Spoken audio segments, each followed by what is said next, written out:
Warning, this content is for entertainment and educational purposes only. This video is brought to you by First Detachment Nutrition. Battle tested, expert formulated. Use discount code AB10 at checkout for 10% off. All right, folks, Big Paul here today with Kurt Havens. What's going on, Kurt? What's up, Paul?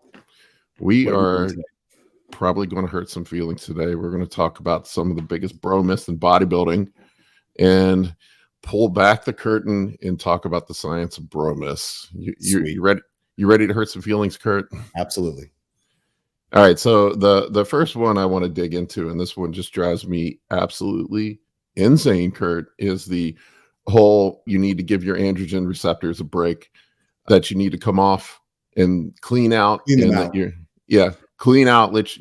I had some dude the other day tell me that I probably needed to come off. You notice that I've been cycling for a long time. He said my androgen receptors are probably dirty. And I'm like, what does that even mean? Yeah, there's no dirt floating inside your cell. Yeah, androgen receptors, more likely than not. I hate to say definites with this stuff, but they appear to upregulate in the presence of androgens. So the more androgens that are present, the more they upregulate.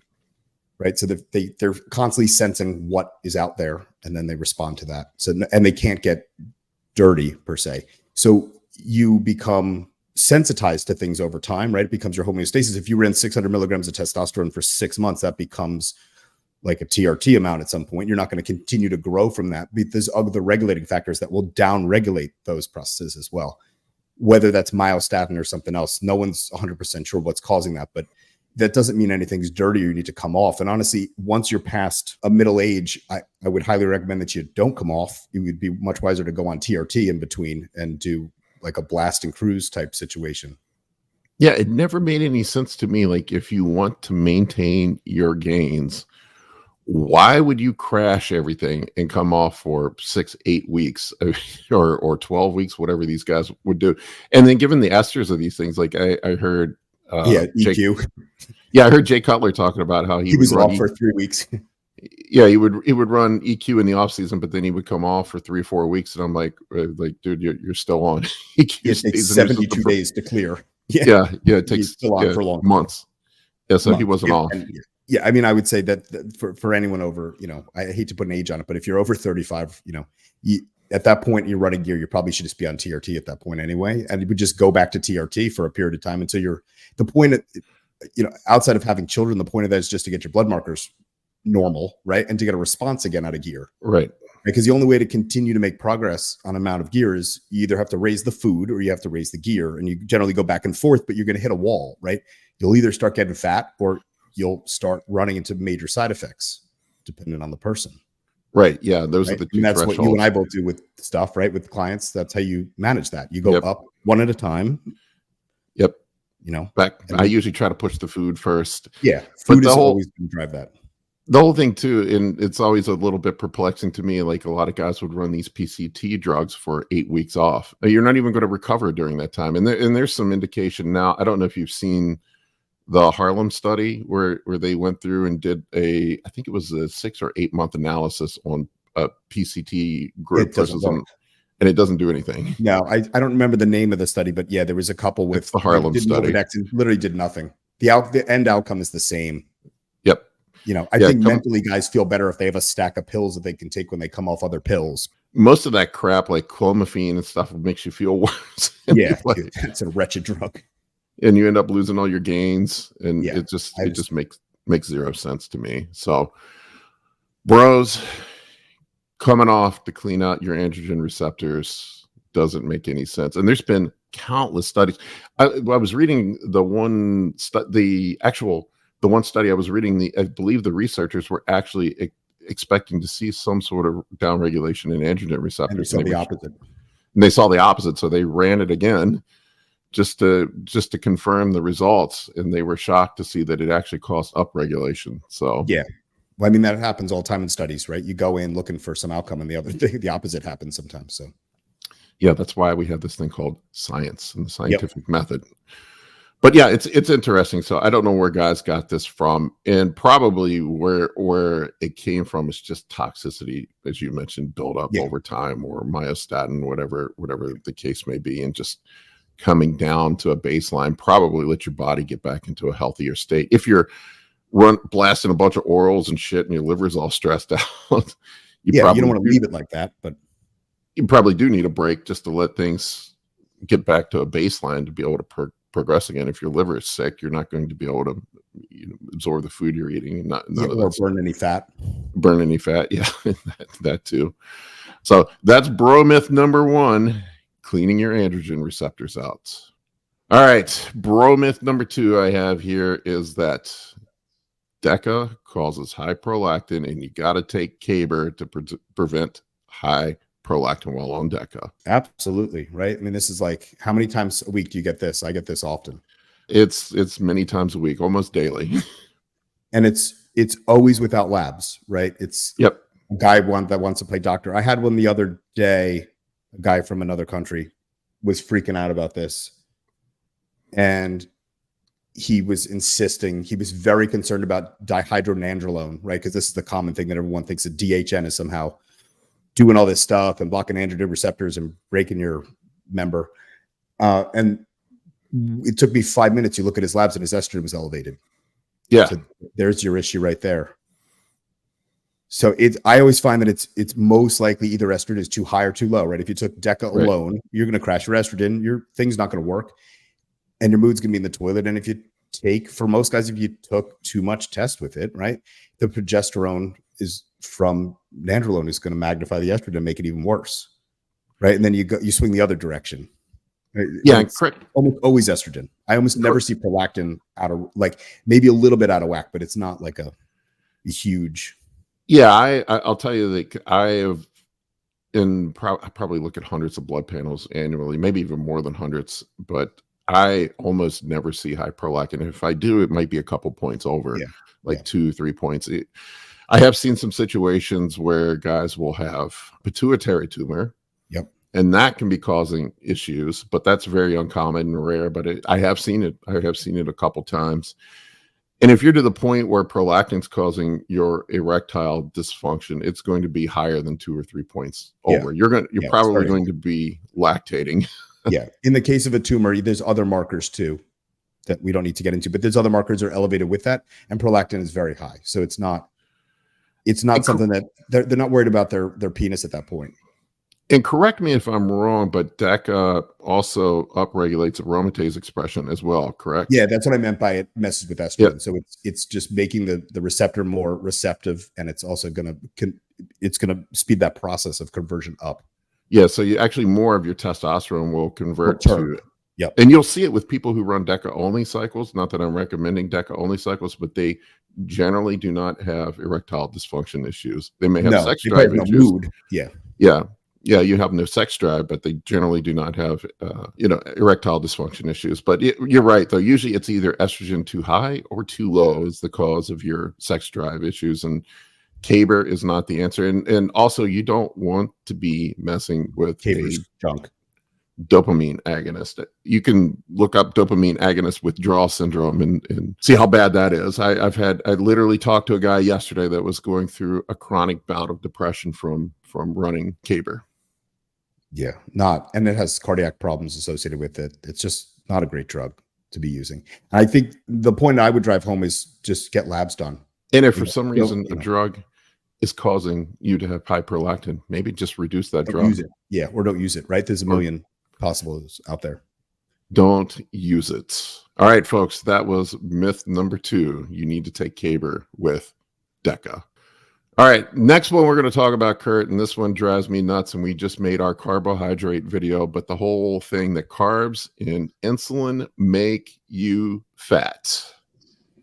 Yep. Well, by definition, insulin doesn't have any calories, right? So insulin is just a carrier protein. It's not doing anything on its own. It's not getting stored. And we talked about this ad nauseum in that other video, but I mean, liponeogenesis, the process of creating body fat from glucose, is like not a preferred process, and it's less than 1%. of carbohydrates are ever going to get turned into that. What was you brought up a study before about the women?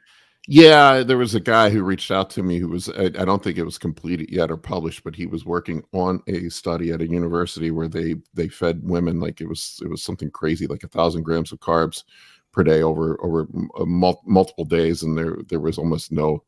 It took several days of eating that sort of excess in carbohydrates before there was any adipose stored.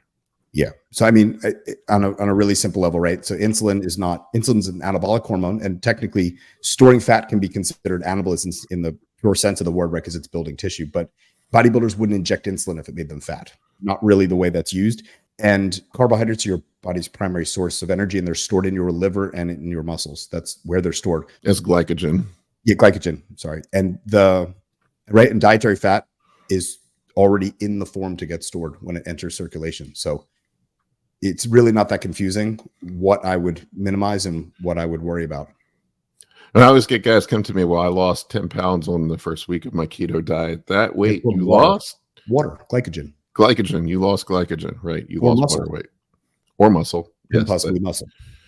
That through gluconeogenesis, right? Yeah. Yeah. So, I mean, the body needs glucose. It needs, the average person, you and I would be above this amount, but the average person needs about 140 grams of glucose a day just to maintain your nervous system. And your brain is going to need that fuel. So it's going to make glucose if you don't give it glucose. And it's going to get it by destroying amino acids. It starts with alanine, takes it to liver, makes glucose out of it. And once it pulls the alanine out, that muscle cell's destroyed. That's to make glucose from dietary fat. You'd have to cleave off the skeleton, and that's not an efficient process. It's very long. It's not occurring during exercise. You'll see it at bodybuilding shows. Any guy who's run a very low carb diet for a long period of time, they come in looking stringy. Yep. All right, next bro myth, we'll stick with nutrition for this one, is the whole 2 grams of protein per pound of body weight for muscle growth. I don't know where this one came from, and this has been around since the 90s, and I still hear guys talking about it, that you have to eat 2 grams of protein per pound of body weight to grow muscle. I mean, there's not a single study that shows it causes anabolism after 1.6 grams per kilogram. So that's way over what would actually have an anabolic effect. Now, it doesn't mean any protein's getting wasted, but it becomes expensive carbohydrates at that point. Yeah, we talked about the whole gluconeogenesis. It's probably just getting converted to carbohydrates at that point. You're probably not hurting anything eating the excess protein. Probably not. We don't know for sure. But it's at the end of the day, it's going to affect digestion, and you're just eating very expensive carbs at that point. So you might as well just cut out the middleman and just eat some extra carbs. Yeah. I feel like that was a big thing in the 90s, though. The guys were eating huge amounts. Yeah, and you'll see some people bring it up today. Like there's still some guys that push that whole 2 grams of protein per pound of body weight. And I think maybe like when I see it is on contest prep when carbs are getting low. That's different, yeah. Because you're planning on it getting oxidized for energy. Right. But it's just not efficient. In order to make, so if we go back to the last thing, just to use as an example, if you took no carbohydrates in and you needed 140 grams of glucose just to live, it would take 520 grams of protein just to make 140 grams of glucose. So that whole 500 grams of protein is basically useless now for muscle building. It's all getting destroyed. Right. That's not a very efficient way to build muscle. Yeah, and on contest prep, there is a thermic effect to it too. Yeah. So, maybe there is some benefit there, or it's just, if for nothing else, just to keep you satiated while you're dieting. But they're in the off season, like what I have found, carbohydrates are protein sparing. So if you're eating more carbs, you don't need to eat as much protein. We may need a little bit more than the baseline. I think all gram per pound. Yeah, a gram to a gram and a quarter 1.2 per pound is somewhere where I run my diets, and I found that to be more than adequate. But you could do the math on it if you want. I mean, so there's 2.2 pounds in a kilogram, right? And we know that a fully loaded muscle is only about 30% actual protein structures, right? I mean, I think I read if it was completely dehydrated, it would be about 70% 16, protein. Yeah. Yeah. So yeah, we're talking about a third of 2.2 pounds. What is that? A half a pound, 3/4 of a pound, something like that. 220 grams of protein to make 1 pound of muscle. But because only 10% protein goes toward muscle, it would actually take 2,200 grams of protein technically to make a pound. Because you're only getting 10% usage toward anabolism, right? The other 90% goes to what your body considers more important than muscle. which is pretty protein much turnovers. everything in your body. Yep. Yeah. So it really doesn't take much if you want to get down to it. And to go back, because it kind of links back to the last one. So you said percentage of muscle. So most of muscle, 70% of muscle is water. And Water. how do we get water in our muscles? It's with carbohydrates. Yeah. Hence the word carbohydrate. So when you cut your carbs, you've now lost the muscle, the water that's in there. Otherwise known as being flat for you bros out there. All right, here's another one, Kurt, that's, this one's a little bit controversial. And honestly, I'm sort of up in the air on this one, but the whole fasted cardio burns more fat. I know a lot of guys on contest prep insist on doing fasted cardio. I've done it in the past. I've not done it in the past. I didn't do any last year, and I got just as shredded. I haven't been doing it this year, and I've been losing body fat just fine. But the whole fasted cardio burns more fat thing. Well, I think it's a nuanced statement, right? There's studies to show both ways. I think to start, if someone is natural, I really wouldn't recommend fasted cardio outside of possibly walking. I think the theory behind it is kind of odd, right? Because as a bodybuilder, you spend your whole day eating every 3 hours. And now you've gone 8 hours of sleep, and now you're going to go even longer and exercise with an empty stomach. That never made any sense. The logic behind it doesn't make any sense. The substrate used during exercise. So with it burning more fat doing it fasted, the fat usage in the rest of the day is less. So you're just paying it up front, but you're not earning any more down the road, right? The substrate used during exercise is usually the opposite of what your body uses the rest of the day. It's why a sprinter tends to be leaner than a marathon runner, right? They're not actually burning any fat at all while they're running 100 meters. It's what the body's doing when it's recovering for the other 23 hours. I mean, if people choose to do fasted cardio, by all means, I would not recommend it, like I said, for natural athletes. You probably should have something in there to protect nitrogen. Yep. But I don't think the results, and you might feel better with fasted cardio, right? Because you get the stress response, the cortisol elevation kind of is a mood elevator. It's nature's way of convincing you to go find some food. The study I was reading, they were talking about proportionally during the exercise, it's more fat burn during fasted cardio, but it's also proportionally more muscle burn. Yeah, that's like unnatural. It doesn't make any sense. Yeah. So, if we're, a lot of times what I'll do when I've done it in the past is I'll just take some growth hormone and, run my fat burners a little bit beforehand. And if you have anabolics in place, you might protect. Yeah. But at the end of the day, it's about net energy balance. So if you're putting more in than you're taking out, you're not going to lose fat anyway. Yeah. I would say the smartest way to do it for most people is if you're really concerned about we could do a whole video just on the difference between fat loss and fat burning, because they're not the same thing either. If someone's really interested in fat burning for some reason, they could always do it in like what you call the post-absorptive state, which is several hours after you've eaten your last meal. That way you have topped off glycogen, right? You're not fully fasted, but your insulin levels are low and your body's more prone to burning fat. But again, it goes back to the insulin thing. That's not necessarily what's in the way of you losing body fat. At the end of the day, I tell people it's like a bank account or a credit card. Yeah. Let's think about it as a credit card. If you're charging more on the credit card than you're paying on it, you're going to increase your balance. That's the way fat storage works. Yeah. And it's the same way with taking it off. It doesn't matter if you pay it in the morning or pay it in the evening. It's all the same. Yeah. It's calories in and calories out. Thermodynamics at the end of the day. It's just math. So we have to have a net negative energy balance for the day. However, you create that net negative energy balance if you want to burn fat. Yep. And I also would argue that we probably want to protect muscle burning or go through a catabolic state of burning muscle tissue for glucose. So, well, it's much easier for your body to tap into glucose, into muscle, than it is to get to a pound of fat, right? 600 calories to destroy a pound of muscle versus, 3,500 to get to a pound of fat. Yeah. So a lot easier there. All right, another one I hear frequently, and this one just drives me nuts too, Kurt, is guys are pretty dumb, but there's the whole Tren bros right now, guys that love Tren, and there's this thing I hear people say all the time that Tren builds 5 times the amount of muscle of any other steroid, which is just not true. No. I'm confused where the 5 comes from. I'm guessing it comes from original studies that showed it bind to the androgen receptor 3 to 5 times as firmly as testosterone. Yeah, it's in the 3. It matches DHT pretty much. It's the anabolic reference guide where it says it has an anabolic androgenic rating of 500 and 500. Yeah. And again, you and I did the video a long time ago on this, I think, but those ratings, those Hirschberger assays were done a long time ago, and they are based on rats and roosters and not humans. And so they don't always apply to us, and they're just a vague starting point. They don't really mean anything. I would say Tren people might disagree. I would say Tren is a fairly miserable muscle builder, right? It actually doesn't increase protein synthesis at all. It just prevents it from breaking down. The only time you see protein synthesis go up from Tren is when you take a dose that's really high, and it's not a dose that any normal person I know, your kidneys would probably shut down before you were able to successfully use that. I'm not going to give that number on a video because I don't want someone copying that amount. Not to mention the effect it's going to have on your brain. Yeah. Well, I mean, it would destroy your body just to get when you could just leverage something like Primobalm. That's much safer, right? I would say most steroids are equal on a milligram basis to testosterone, roughly.